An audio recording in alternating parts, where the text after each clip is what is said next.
परम प्रेममय जुग पुरुषोत्तम श्री श्री ठाकुर परमाराध्या जगज्जननी श्री श्री बड़मा और समस्त इष्ट परिवार श्रीचरणे मोर कोटि कोटि प्रणाम एवं आजिर एही वीडियो देखुथिबा समस्ती को मोर आनंदित जयगुरु। आजिर उपस्थापना प्रसंग हेउची आमिषरे आपत्ति कौन पाई।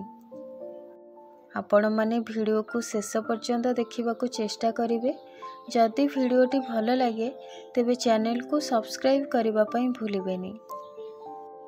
श्री श्री ठाकुर को जड़े भक्त प्रश्न कले, ठाकुर माछ मांस न खाइले कौन शरीर भल रुहे ना? ठाकुर उत्तर रे कहले, बरम न खाइले भल रुहे। शरीर मन और जीवन पक्षरे आमिष जदि भल होइथांता तेबे आपत्तिर कथा आसी थांता काहेकि? माछ मांसर जैविकोषर उपादान आम मानक शरीर रे प्रवेश करी शरीरस्थ जैवकोषरे गोटे अस्वाभाविक उत्तेजना और संघात सृष्टि करे। एथिरे सामयिक शारीरिक पुष्टि हेले मध्य शेष पर्यंत आयुरे व्याघात सृष्टि करे बोली मने हुए।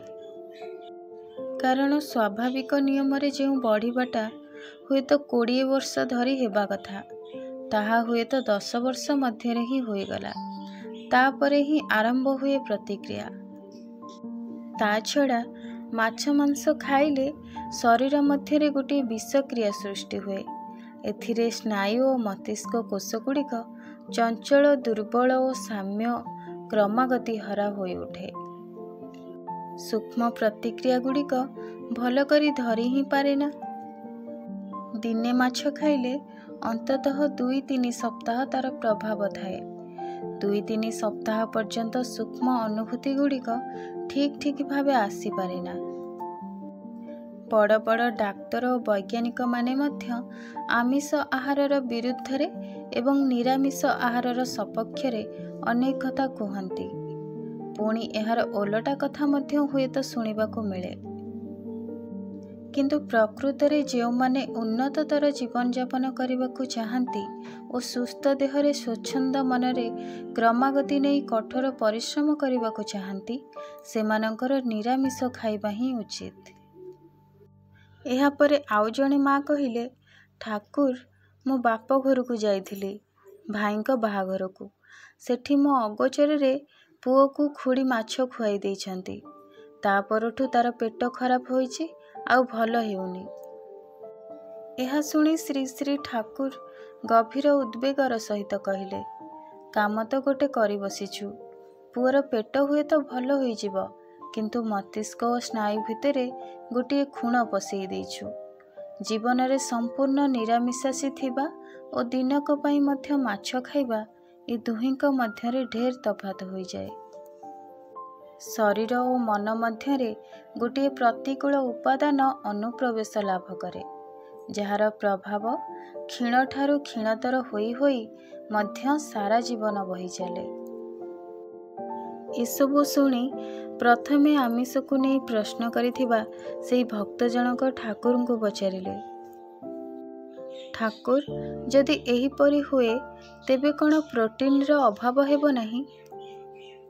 एहार उत्तर रे ठाकुर पुणी कहिले, सुसिद्ध डाली राशि बटा और बादाम आदि जे खूब भल प्रोटीन। आउ दुग्धर कथा तो न कहिले भी चले। प्रत्येक दिन चा खाइबा बदले जदि गोटे कप दुग्ध पिया जाए तेबे आस्ते आस्ते ताहार प्रभाव केते जे भल हुए। एथिरे आयु बढ़े और हजम भी भल हुए। भातर पेज को बाहर न करिबा ही भल।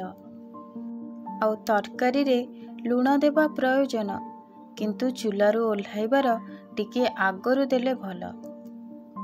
बेसी आगरू लुण देले ताहार गुण सबू नष्ट होई जिवो। पुणी आउ जदि तरकारी रे चीनी देब तेबे तरकारीर निजस्व मिठाटा ही नष्ट होई जिवो। एही सबुरे नजर देई पारिले मांसठू भी ढेर बेसी प्रोटीन पाई हुए। तुमे माने जदि पणस कठा को भल भाव रांधि पार से कौन सी मांस तरकारी ठारू कम भल लागिबनी। କେବଳ ମାଂସର ଯାହା ଗନ୍ଧଟା ନଥିବ।